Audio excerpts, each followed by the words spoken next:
నమస్కారం. ఈరోజు మనమేదో కొత్త విషయం నేర్చుకోడానికిక్కడ లేము. మన గురించి మనం మాట్లాడుకోడానికి, మనసు విప్పి ఆలోచించుకోడానికి ఇక్కడున్నాం. ఒక్కసారి ఆలోచించండి, మనం రోజూ ఎందుకింత కష్టపడుతున్నాం? ఉదయం లేచిన దగ్గర్నుంచి రాత్రి పడుకునే వరకు ఈ పరుగేంటి? మన పిల్లల భవిష్యత్తు కోసం, మన కుటుంబం సంతోషంగా ఉండటం కోసం, మనల్ని నమ్ముకున్నవాళ్లు తలెత్తుకుని బ్రతకటం కోసం కదా? కాని ఈ పరుగులో కొన్నిసార్లు మనకు మనమే దూరమైపోతాం. రాత్రిపూట ఒంటరిగా ఉన్నప్పుడు మనసులో ఒక ప్రశ్న మొదలవుతుంది. నేను వెళ్తున్న దారి సరైనదేనా? నేను నా కుటుంబానికి ఇవ్వాల్సింది ఇస్తున్నానా? నా బాధ్యతను సరిగ్గా నిర్వర్తిస్తున్నానా అని. ఈ ప్రశ్నలకు సమాధానం ఎక్కడో బయట దొరకదు, మన లోపలే ఉంది. మన జీవితం అనే యుద్ధానికి దారిచూపే వెలుగు భగవద్గీత. రండి, మనల్ని మనం అర్థం చేసుకునే ఈ ప్రయాణాన్ని మొదలుపెడదాం. ఈ ప్రయాణం ఒక అద్భుతమైన మాటతో మొదలవుతుంది. శ్రీకృష్ణుడు ఏమంటున్నాడంటే, నీకు కావాల్సిన బలం కోసం, నీ ప్రశ్నలకు సమాధానం కోసం గుళ్ళు గోపురాలు తిరగక్కర్లేదు. నన్ను ఎక్కడో విగ్రహాల్లో వెతక్కు, నేను నీలోనే ఉన్నాను. నీ అంతరాత్మగా, నీ ఆలోచనగా, నీ ధైర్యంగా నేను నీతోనే ఉన్నాను అని. అంటే మనల్ని ముందుకు నడిపించే సారథి, మనకు దారి చూపించే గురువు మనలోనే ఉన్నాడు. మన గుండె చప్పుడు వింటే ఆ గొంతు వినిపిస్తుంది. మనలో ప్రతి ఒక్కరి జీవితం ఒక కురుక్షేత్రం లాంటిదే. తేడా ఏంటంటే అక్కడ యుద్ధం కొన్ని రోజులే జరిగింది, మన యుద్ధం ప్రతిరోజూ జరుగుతుంది. ఆ రోజు కురుక్షేత్రంలో అర్జునుడు బంధువులను చూసి ఆయుధాలు కిందపడేసి కన్నీళ్లతో కూలబడ్డాడు. నా వల్ల కాదు, నేను పోరాడలేను అని నిస్సహాయంగా నిలబడ్డాడు. ఈరోజు మనలో కూడా చాలామంది మన జీవితంలో ఎదురయ్యే సమస్యలను చూసి అచ్చం అలాగే నిలబడి ఉన్నాం. ఆ రోజు అర్జునుడికి కృష్ణుడున్నాడు, మరి మనకు? ఆ రోజు అర్జునుడికి ఎదురుగా నిలబడిన శత్రువులు ఎవరో కాదు, తన సొంతవాళ్లే. తను గౌరవించే తాతలు, ప్రేమించే గురువులు, ఆడుకున్న అన్నదమ్ములు. వాళ్లమీద బాణం ఎలా వెయ్యాలి, వాళ్లని ఎలా ఎదిరించాలి అని అతని మనసు ఆగిపోయింది. కాని ఒక్కసారి ఆలోచించండి, మన యుద్ధం ఇంతకన్నా కష్టమైనది, ఇంకా క్లిష్టమైనది. ఎందుకంటే మన శత్రువులు బయట ఎక్కడో లేరు, వాళ్లు మన కంటికి కనిపించరు, వాళ్లు మన లోపలే ఉన్నారు. మరి మన శత్రువులు ఎవరు? మనల్ని రోజురోజుకి వెనక్కి లాగుతూ, ముందుకు అడుగు వెయ్యనివ్వకుండా, మనల్ని చుట్టుముట్టి నిలబడ్డ ఆ కౌరవ సైన్యం ఏది? అది మనల్ని ఎలా ఓడిస్తోంది? అవే మన భయాలు. పిల్లల భవిష్యత్తు ఏమవుతుందోనన్న భయం, ఉద్యోగం ఉంటుందో పోతుందోనన్న భయం. ఇక అప్పులు, ఇది మనలో చాలామందిని పీడిస్తున్న అతిపెద్ద శత్రువు. చేసిన అప్పులు ఎలా తీర్చాలి, నెలనెలా వడ్డీలు ఎలా కట్టాలి అనే ఆలోచనే మనల్ని నిద్రపోనివ్వదు. మన అనారోగ్యం, మనకేదైనా అయితే మన కుటుంబాన్ని ఎవరు చూసుకుంటారు అనే దిగులు. మన సంబంధాలు, భార్యాభర్తల మధ్య, అన్నదమ్ముల మధ్య, తల్లిదండ్రులతో ఉన్న గొడవలు, మనస్పర్ధలు, ఇవన్నీ మన శక్తిని కొంచెం కొంచెంగా తినేస్తుంటాయి. అన్నింటికన్నా ముఖ్యంగా భవిష్యత్తు గురించిన చింత. రేపేమవుతుందో, 5 ఏళ్ల తర్వాత మన పరిస్థితి ఏంటి అనే ఆందోళన. ఇవే మన అసలైన కౌరవ సైన్యం, మనల్ని ప్రతిరోజూ వేధిస్తున్న శత్రువులు. ఇన్ని సమస్యలు చుట్టుముట్టినప్పుడు అర్జునుళ్లాగే మనలో చాలామందికి అనిపిస్తుంది, ఇవన్నీ నాకెందుకు? ఈ బాధ్యతలు, ఈ అప్పులు, ఈ పోరాటం నా వల్ల కాదు, నేను పారిపోతాను అని. ఈ రోజుల్లో దీన్ని డిప్రెషన్ అని, ఎస్కేపిజం అని రకరకాల పేర్లతో పిలుస్తున్నారు. అంటే సమస్య నుండి పారిపోవడం. కాని ఒక్కసారి నిజాయితీగా మనల్ని మనం ప్రశ్నించుకుందాం. పారిపోవడం వల్ల సమస్య తీరుతుందా? మనం పారిపోతే మన పిల్లల చదువులు ఆగిపోవా? మనం బాధ్యతల నుండి తప్పుకుంటే మన కుటుంబాన్నెవరు చూసుకుంటారు? మన నీడ నుండి మనం పారిపోలేం కదా. సమస్యలు కూడా మన నీడలాంటివే, వాటిని ఎదుర్కోవాలి తప్ప పారిపోలేం. అందుకే కుప్పకూలిపోయిన అర్జునుడితో కృష్ణుడు చెప్పిన మొట్టమొదటి మాట ఇదే: క్లైభ్యం మాస్మగమః పార్థ. అంటే, అర్జునా, ఈ బలహీనతను వదిలిపెట్టు, పిరికివాడిలా మాట్లాడకు, ఇది నీకు తగదు, లేచి నిలబడు. కన్నీళ్లు కష్టాన్ని కడగలేవు. ఏడుస్తూ కూర్చోడం వల్ల సమస్యకు పరిష్కారం దొరకదు. కుటుంబానికి పెద్దగా, ఒక బాధ్యతగల మనిషిగా మనం ధైర్యంగా నిలబడాలి. మనమే కుంగిపోతే మనల్ని నమ్ముకున్నవాళ్ల పరిస్థితేంటి? అందుకే మొదట మన బలహీనతను మనం జయించాలి.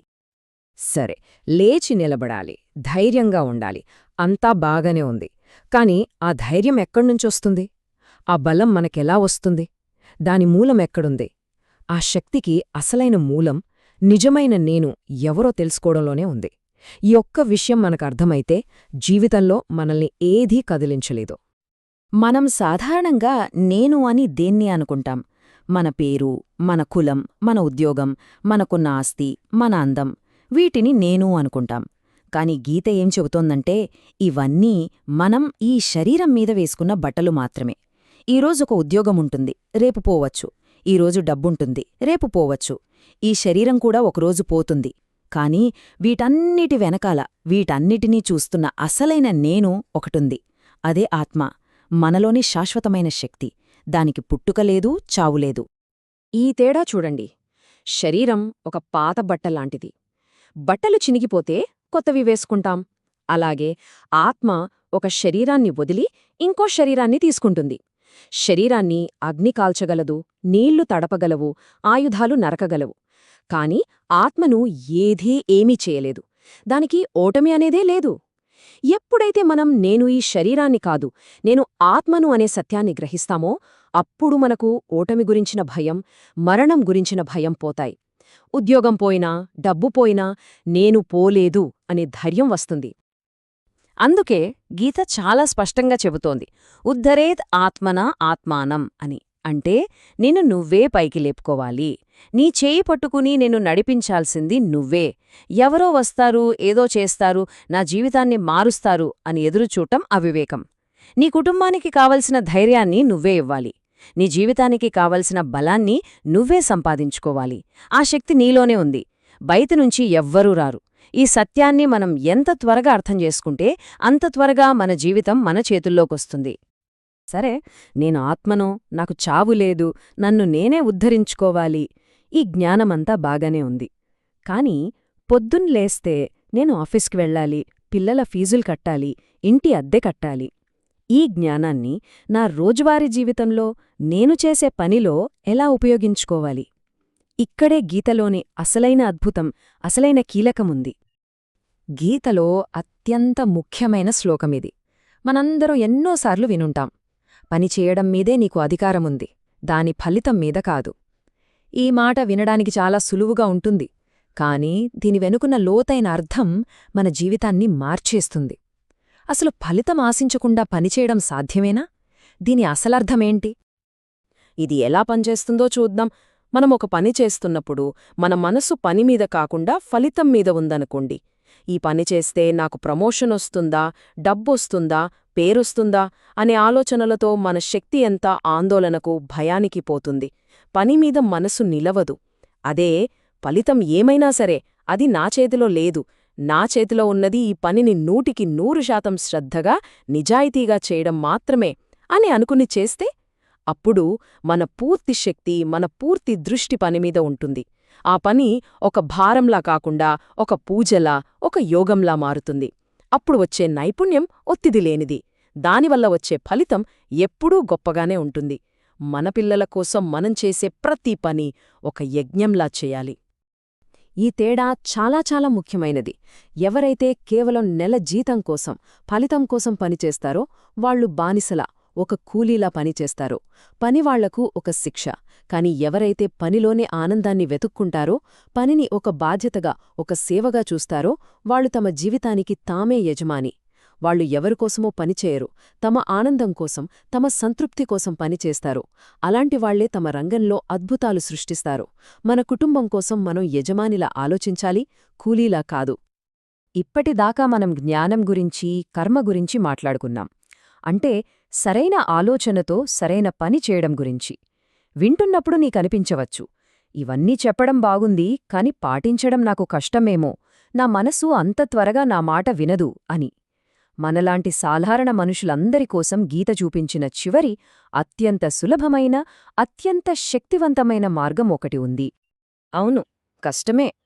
మనసును నిగ్రహించడం, ఫలితం మీద ఆశ లేకుండా పనిచేయడం, ఇవన్నీ ఎన్నో ఏళ్ల సాధన చేస్తేగాని సాధ్యపడవు.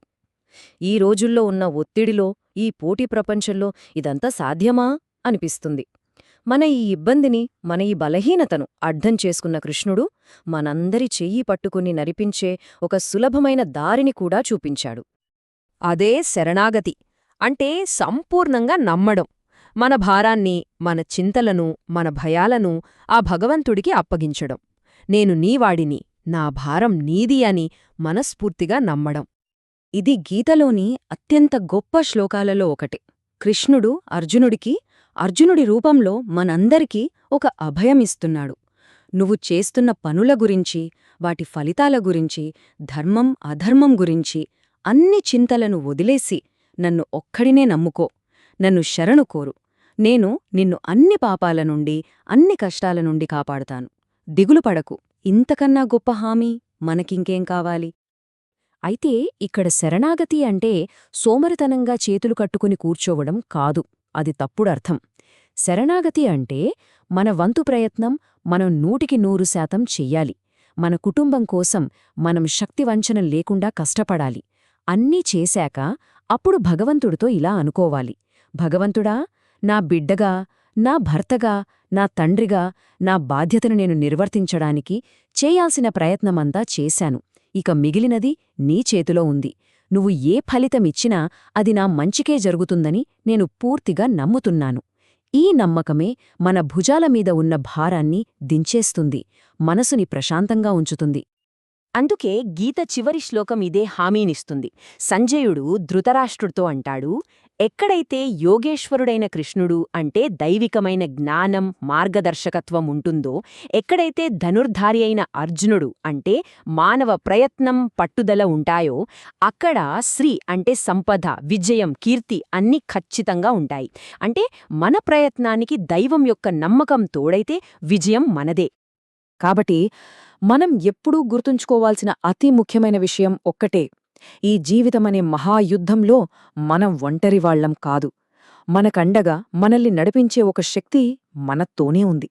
మన రథం మీద, మన గుండె చప్పుడులో ఆ సారథి ఎప్పుడూ మనతోనే ఉన్నాడు.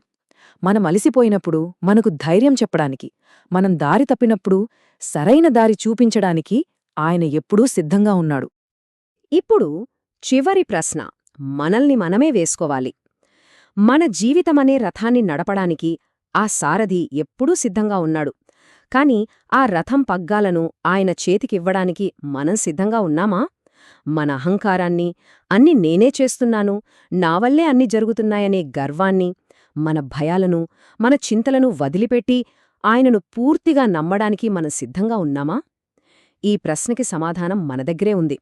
ఇలాంటి ఆలోచనలు మన కుటుంబానికి, మన పిల్లలకు అవసరమనిపిస్తే, మళ్ళీ మళ్ళీ ఇలాంటి విలువలు గుర్తుచేసే మాటలు కావాలని మనసు కోరుకుంటే మన ఈ ప్రయాణాన్ని కలిసి కొనసాగిద్దాం.